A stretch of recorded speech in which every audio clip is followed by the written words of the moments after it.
how to register in Taptap Send.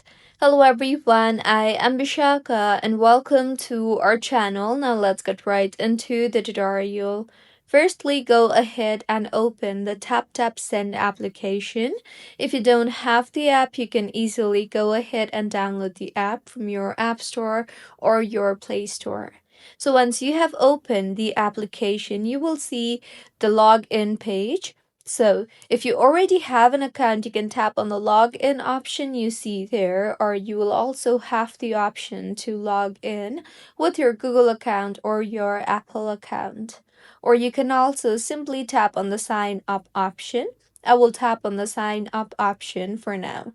So you will then be required to choose your country and the country code and then enter your phone number and tap on next. You will then receive the verification code in the number that you just entered. So go ahead and enter the verification code sent to you, and you will then be required to enter your first name and your last name and then tap on next. Once entered, tap on next again, and with this, your Taptap Send account will be created.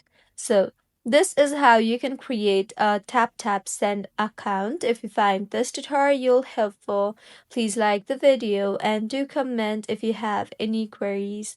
Also, do subscribe to our channel for more helpful tutorials like this.